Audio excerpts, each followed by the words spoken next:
안녕하십니까. 2월, 오늘은 둘째 주일이고요. 첫째 주일하고 둘째 주일 사이에 그 강한 한파, 추위가 한반도를 덮쳤습니다. 많이 추웠죠. 지금 제 방, 녹화하고 있는 이 방에 온도계를 보니까 16도를 가리키고 있습니다. 다른 때보다 그 보일러를 조금 더 돌렸는데도 기온이 그렇게 많이 올라가진 않네요. 제가 그래서 옷을 좀 두껍게 입었습니다. 여러분들 감기 몸살 걸리지 않으시는지요? 이 전국이 소란스럽고 날씨도 아주 춥고 해서 좀 을씨년스러운 한 주간을 보내셨겠죠. 오늘 이사야 선지자 이야기가 설교의 배경이었습니다. 기원전 700년 전 정도 되니까 좀 더 정확하게 얘기하면 학자들의 연구에 따라서 볼 때 기원전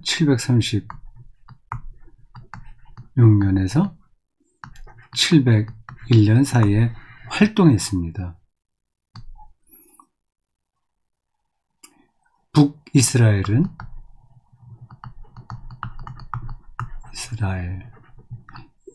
북이스라엘을 에브라임이라고도 부릅니다. 에브라임. 12지파의 한 지파인 에브라임이 북이스라엘의 주도적 역할을 한 지파라서 에브라임이라고도 불러요. 북이스라엘이 기원전 721년에 아수르에 의해서 망했습니다. 그리고 계속 시달림을 받던 남유다는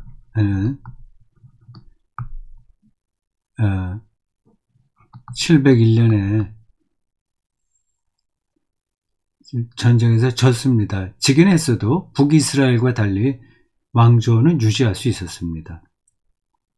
북이스라엘은 고분고분 되지 않고 끝까지 싸우다가 완전히 나라를 빼앗긴 거죠. 이제 나라가 없어진 겁니다. 남유다는 701년에 전쟁에서 지고 속국이 됐습니다. 그래서 이런 상태로 지지부진 쭉 내려가다가 587년에 바벨론에 의해서 남유다도 망하죠. 587년과 721년 이게 각각 남유다의 망한 해와 북이스라엘의 망한 해입니다. 이때 선지자들의 활동이 많았습니다. 전국이 현재 우리나라 정말 어떻게 될지 굉장히 불안한 그런 상태예요. 마치 해방 이후 좌우 세력의 대립과 같은 일들이 지금 벌어지고 있습니다. 끔찍한 일이죠. 일어날 수 없는 일들이 지금 일어나고 있는 겁니다. 어떻게 된 거예요? 그러니까 1945년이니까 지금부터 몇 년 전입니까? 80년 전이네요. 우리가 해방된 지 올해가 80년 되는군요. 80년 동안 우리는 남북 분단 체제로 살았습니다. 말이 안 되는 상황이죠. 당시 누가 남북 분단 체제가 이렇게 오래 갈 줄 상상이나 했겠습니까? 우리가 2차 세계대전을 일으킨 나라도 아니고요. 완전히 지배를 당한 나라인데 2차 세계대전을 승리로 이끈 승리한 그 큰 나라들 생각에 따라서 혹은 기분에 따라서 한반도가 두 쪽이 나오고 지금 80년 지나갔고 100년도 더 지나갈 것 같아요. 느낌에. 해방 이후 남한에서 좌우 대립이 아주 심각했습니다. 그 전쟁까지 6.25 전쟁까지 일어났고요. 지금 우리나라 전국이 비상한 방식으로 잘 정리되지 않으면 이 후유증이 참 오래 갈 것 같다는 생각이 듭니다. 걱정해요. 정권이 교체되냐 아니면 이어지느냐 하는 건 어떻게 보면 여기서는 둘째 문제입니다. 너무 이제 혼란스럽게 예상되니까요.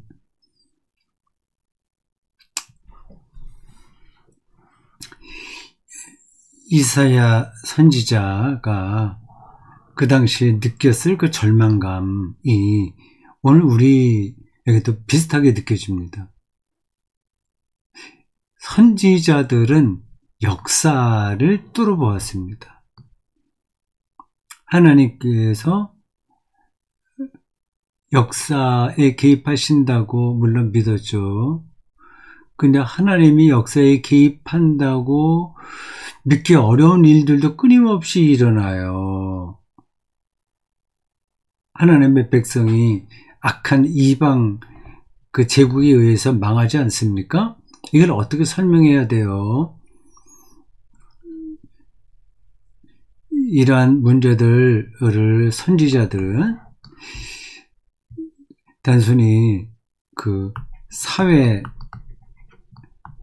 공학적으로 보지 않았습니다. 또 외교 문제로만도 보지 않았습니다. 이스라엘 백성이 하나님과의 관계에서 바르게 서지 못했다고 보았습니다. 이제 이러한 선지자들의 관점이 어떤 사람들에게는 와닿지 않을 수 있습니다. 아, 그럼 무슨 말이냐? 그러면 그들이 이스라엘 백성들이 신앙생활 바르게 하고 하나님 말씀을 잘 따랐다면 망하지 않았겠냐? 그렇지 않은 것 같더라. 뭐 그렇게 얘기할 수 있습니다. 그건 서로 주장은 달라요. 근데 선지자들의 관점이 있습니다.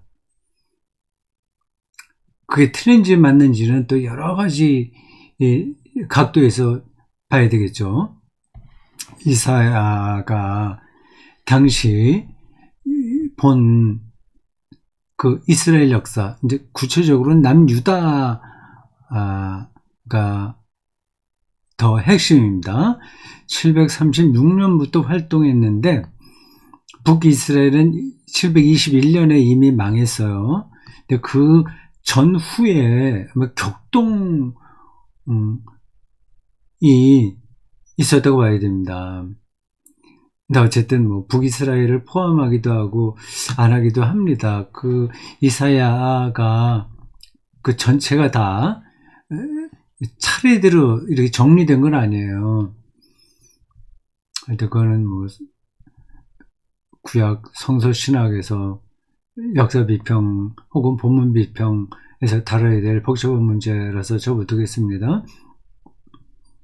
북이스라엘을 포함하든지 아니면 남유다로만 보든지 그들이 하나님의 말씀을 순종하지 않았다 하는 사실을 이사야는 중요하게 봤습니다. 이사야만이 아니라 선지자들은 다 그것을 봤습니다. 이 문제를 제가 어떻게 더 아주 실질적인 역사하고 연관시켜서 설명할 수 있을지요?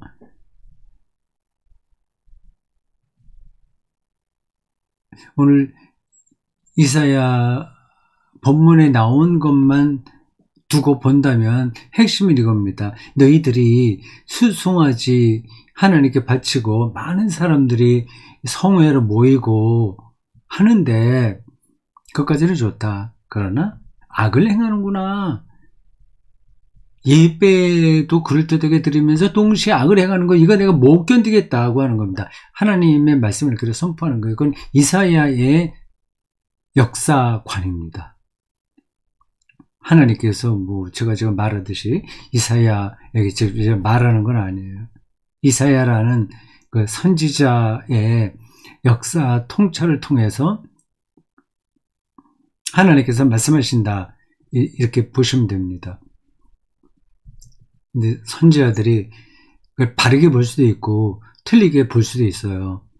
틀리게 본 선지자들의 글들은 역사 과정을 통해서 다 배척됐고요.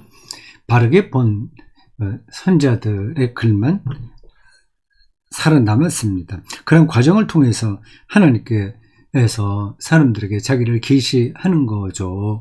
그냥 하늘에서 뚝 떨어지듯이 하나님의 말씀이 막 내려오는 건 아닙니다. 인간이 여기서도 중요합니다. 근데 이 선지자들의 역할이 구약 역사에서는 거의 절대적이라고 할 수 있습니다. 모세 오경의 전통과는 좀 달라요. 구약을 전체적으로 분류하면 모세 오경과 선지서, 예언서와 다음에 문학서로 구분합니다.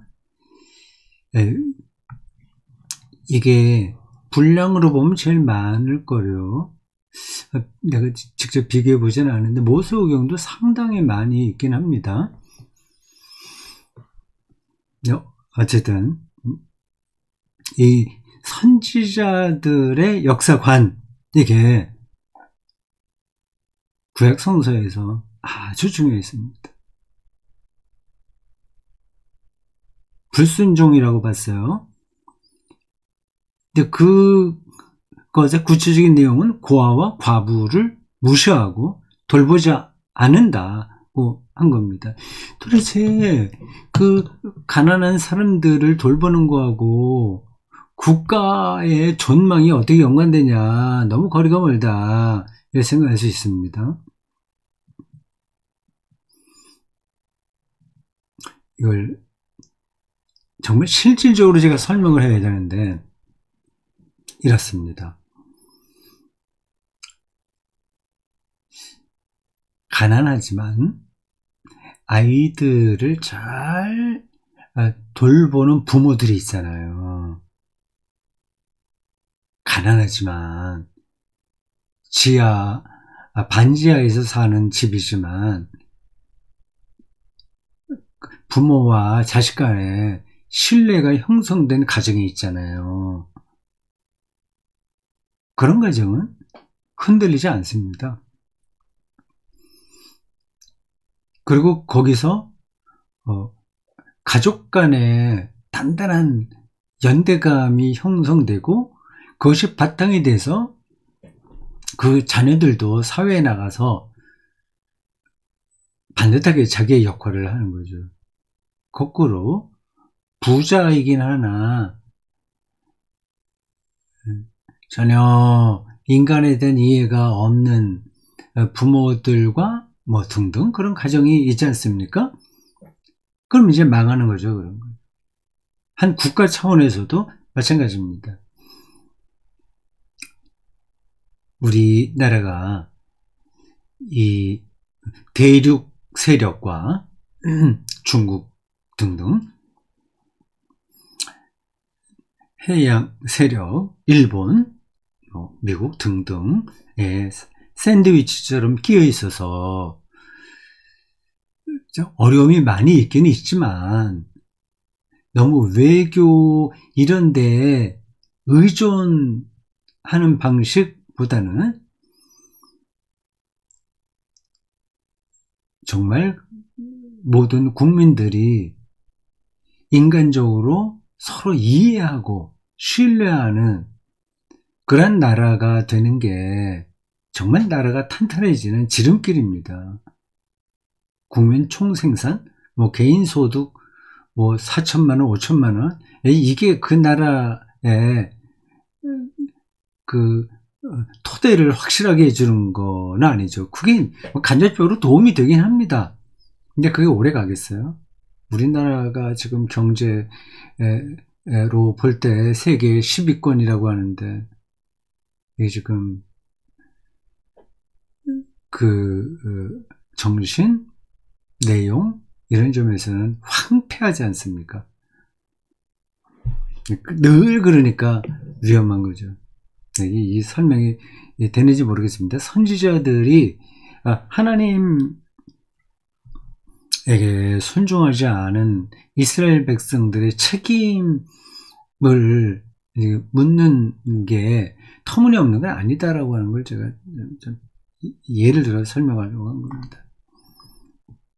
설교 시간에 닥터페이 얘기해서요. 아니, 닥터페이가 아니라 페이 닥터라고 하죠. 월급 받는 의사예요. 자기가 개업하지 않고 종합병원에서 의사로 활동하는 사람도 있습니다. 제가 직접 알고 있는 사람도 여러 사람 있습니다. 이게 뭐 개업한 의사도 크게 다르진 않겠죠.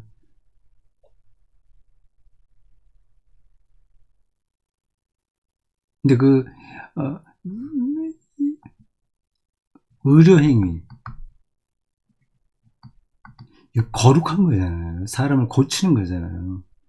하나님이 창조한 인간 생명을 고치는 거잖아요. 망가진 걸 고치는 거잖아요.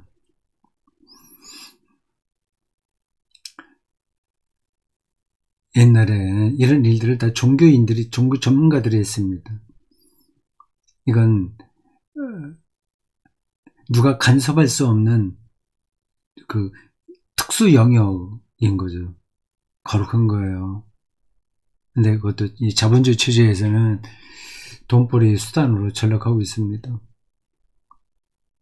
이게 너무 당연시되고 있어요. 당연시. 모든 의사들이 다 그렇다는 게 아닙니다. 근데 전반적인 흐름이 그렇다는 겁니다. 이게 왜 사회가 병드는 것인지를 의식하지 못할 정도로 우리가 살아가는 이 시대의 중심 이데올로기가 된 거예요. 그게 시대의 정신이 되어버린 겁니다.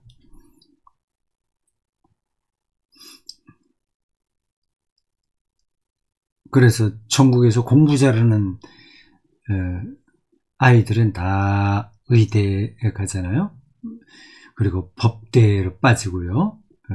머리 좋고 노력하는 친구들이 거의 그쪽으로 몰리고 있습니다. 이제 그걸 이제 우리는 당연하다고 생각하는 거죠.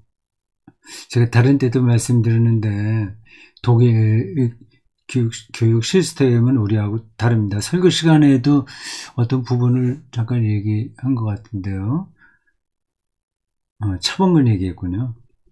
그때 제가 처음 1983년도 유학 갔을 때 한인교회에 나갔는데 그 교회 어떤 집사가 여기 독일 왔으니까 나보고 분데스리가 한번 구경해야 된다고 하면서 같이 갔습니다. 차범근 나오는 현장을 봤어요. 네, 당시 독일 사람들은 차품 그렇게 불렀습니다. 인기가 좋았어요. 근데 사우스 코리아는 잘 모르죠. 네, 독일 사회에 이제 부러운 게 많이 있어요. 이제 의료 문제가 그렇습니다. 네, 완벽하게 의료보험이 자리를 잡고 있습니다. 비급여인가? 보험에 포함되지 않는 치료 이런 건 아예 없어요. 지금은 어떻게 변하는지 모르겠습니다. 제가 있을 때 그랬습니다. 대학생들에게는 특별히 더 이 의료보험을 아주 저가로 들어갈 수 있도록 했습니다. 외국인 학생들에게도 똑같이 대우했어요. 물론 등록금 없는 거 잘 아실 거고요. 거기 의대에는 공부 잘하는 학생들만 들어가지 않습니다. 거기서 몇 프로는 외국인 학생을 꼭 받아들여요. 정원 중에서. 그리고 몇 프로는 성적이 중위권에 있는 아이들 받아들이고요. 성적이 상위권에 있는 아이들만 가는 게 아니라는 얘기입니다. 그렇고 이제 이사야 선지자가 본 그 시대가 황폐했다. 그런 것이 오늘날에도 마찬가지인데 우리는 그게 뭔지를 눈치채지 못하고 있다고 하는 겁니다. 그 당시에 사람들은 당연히 그렇게 산 거예요. 기원전 730년, 701년 이랬습니다. 그 이후로도 많이 그랬어요. 근데 지금도 마찬가지 아니겠어요? 그 시대 속에 들어가 있으면 그게 뭐가 문제인지를 잘 모릅니다. 이사야가 어느 때까지니까 이렇게 질문하죠? 그 질문은 곧 자문이기도 하다고 말씀드렸어요. 이사야의 영혼 속에서 그런 절박함이 느껴지는 겁니다. 이러한 시대가 세상에 언제까지 가서 새로워질 수 있을까? 절망적이다. 이제 그런 마음을 담아서 마치 하나님과 자기가 대화하듯이 어느 때까지입니까? 이렇게 물은 거예요. 이걸 너무 막연하게 생각하거나 너무 나이브하게 생각하시면 안 됩니다. 이 역사를 뚫어본, 그리고 역사와 하나님과의 관계와 인간의 삶들을 같이 묶어서 고유한 시각으로 내다본 이사야 선지자의 영혼 속에서 얼마나 고통스럽고 간절함이 있었냐 하는 것을 저런 질문에서 볼 수 있는 거죠. 언제까지입니까? 도대체 언제까지 이런 세상에서 내가 살아야 되지? 설교 시간에 즉흥적으로 한 이런 얘기했죠. 페미니스트들 중에서 이미 오래전부터 그랬어요. 그건 아주 오래전부터 이야기입니다. 나 이런 세상에서 아기 낳고 싶지 않다. 내 아이들이 이런 경쟁 중심의 세계, 그리고 소비와 생산과 소비의 악순환 속에 빠져있는 이런 세상에서 살아가고 싶지 않다는 생각으로 그런 얘기를 했습니다. 어느 때까지 그러냐. 그런 말을 지금도 우리가 하고 싶어요. 언제까지 우리는 이런 세상을 봐야 되나?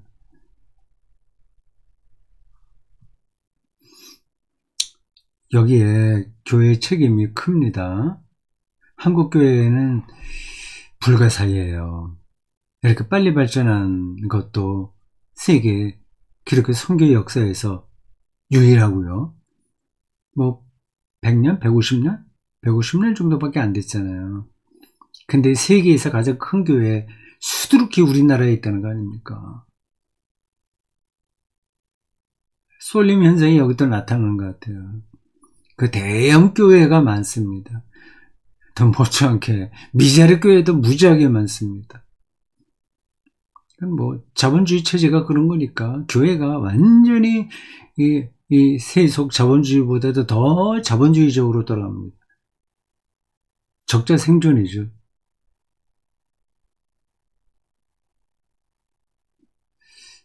현재 한국교회 전체 덩치에서 덩치를 조금 분화시켜서 이렇게 적절히 분배가 된다면 한국교회가 훨씬 건강해질 겁니다. 근데 그런 일은 예수님이 오기 전까지는 일어나지 않을 거예요. 이 기득권을 누가 놓치겠습니까? 여기에 지금 점점 더 선정적인 사회운동으로 나타나는 일들이 많아지고 있어요. 대표적으로 태극기 부대와 세이브 코리아예요. 지금도 토요일에 대도시 곳곳에서 저 움직임이 있지 않습니까? 저게 다 목사가 주도하고 있다는 거 아니겠어요? 언제부터 목사가 사회운동에 이렇게 참여를 했나요? 하지만 주도적인 건 아니거든요. 사회운동에 주도적으로 참여한다고 하는 것 자체가 문제가 아니라 역사를 거꾸로 흐르는 방식으로 하는 거죠. 그러니까 극우 정치의 선몽장에 기독교가 지금 서고 있는 겁니다.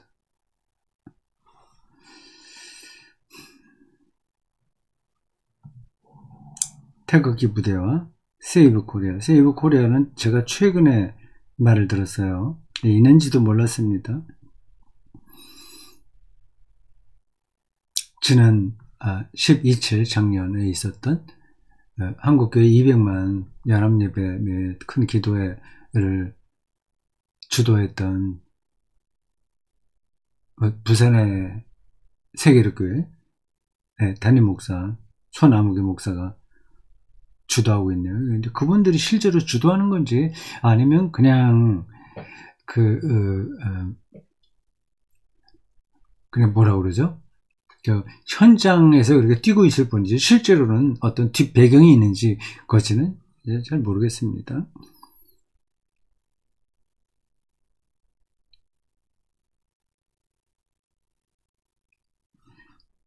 그러니까 무슨 말이냐, 한국의 기독교가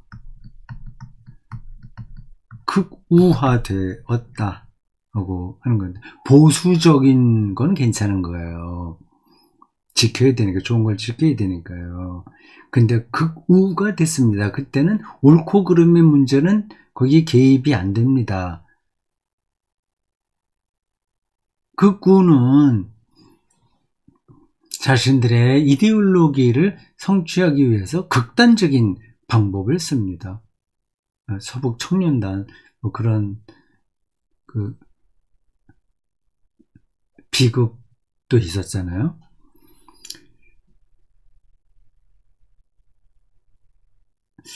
지금 한국교회가 이 태극기 부대와 절연하고 세이브 코리아와 절연해야 되는데 과연 그렇게 할 수 있을까요? 특히 세이브 코리아가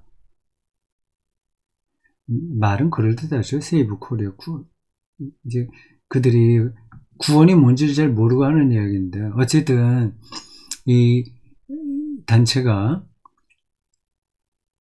동성애 반대를 위한 대형 집회에 주도적 역할을 했습니다. 그때 같이 참여했던 그래도 건전한 보수적 계열의 목사님들이 있어요. 그들은 이번에 매우 당혹스러워할 겁니다. 동성애 문제만 반대하는 걸로 참여했는데 그 모임을 주도했던 손아무개 목사가 지금 그 계엄 사태 이후 벌어지는 이 과정에서 극우적인 모임을 저렇게 끌어가리라고 하는 것은 전혀 예상하지 못했을 겁니다. 그래서 당혹스러워하기도 하고 이 문제를 어떻게 정리를 해야 되지 하고 근심도 많을 것 같아요. 이 세이브 코리아는 그쪽으로 방향을 잡았기 때문에 앞으로 계속해서 이러한 대형 군중 집회를 열어갈 겁니다. 교회 이름으로 그렇게 한다는 거죠. 교회가 이제는 점점 더 극우화의 한국교회가 걸어감으로써 그래도 생각이 있는 사람들에게 배척당하겠죠. 버림받겠죠. 그렇지 않아도 어려운 상태에서 기름을 붓는 격입니다. 그래도 거기에 열광적인 지지 기독교인들은 더 똘똘 뭉칠 겁니다. 그러다 시간이 지나면서 다 그루터기 모양만 남기고 끝나버리고 말겠죠. 이게 지금 유전자, 리처드 도킨스, 이건 넘어가겠습니다. 다른 때도 얘기했습니다. 이사야의 성전에서의 거룩 경험과 시몬 베드로의 예수 경험, 이게 연결돼요. 렉셔너리에 따라서 복음서는 그 게네사렛 호수에서 고기 잡던 어부들의 예수 경험이 있었습니다. 두 가지 똑같이 나는 죄인이다, 내 입이 부정하다, 그런 경험을 했고요. 그 다음에 내가 여기 있다, 나를 보내소서, 그런 고백을 합니다. 예수의 제자가 됐습니다. 이 절대적인 거룩함, 거룩, 이건 영광이기도 합니다. 거룩한 두려움이기도 합니다. 거룩 경험과 죄인식,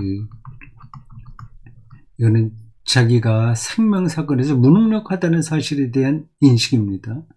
뭐 도덕적으로 몇 가지 잘못했다, 그 얘기를 하는 게 아니에요. 생명에서 자기는 무능력하다는 것을 깨닫는 거죠. 거룩한 경험이 있을 때만 그게 가능합니다. 빅뱅부터 시작해서 종말까지 이르는 전체 시간, 아득한 시간을 그걸 실감하면 그런 거룩함을 경험하는 겁니다. 거룩하다는 말 수없이 듣지 않습니까? 근데 그리스도인들이 그게 뭔지를 잘 모른다니까요.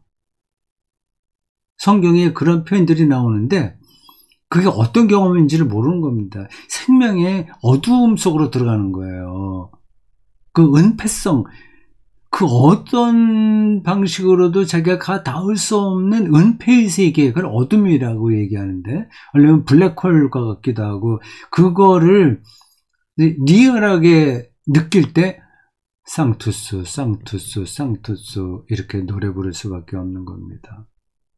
그러면 자기의 무능력이 보이고, 그때 이제 내가 여기 있다, 완전한 자유, 내적 평화가 주어진다는 겁니다. 그렇지 않으면 이건 주어지지가 않아요. 이게 억지로 안 됩니다. 심리적인 효과의 문제가 아니에요. 힐링 캠프 수백 번 했다고 해서 되는 게 아닙니다. 그거는 뭐예요? 그 통증을 좀 지나가게 하는 진통제 먹는 거예요.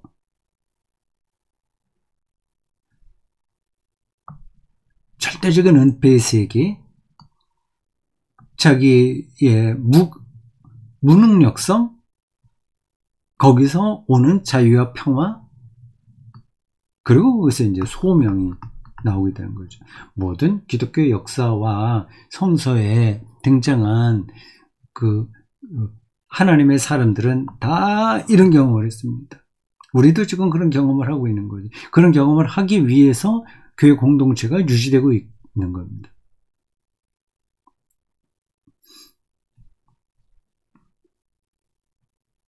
네, 오늘 여기까지 하겠습니다. 수고하셨어요.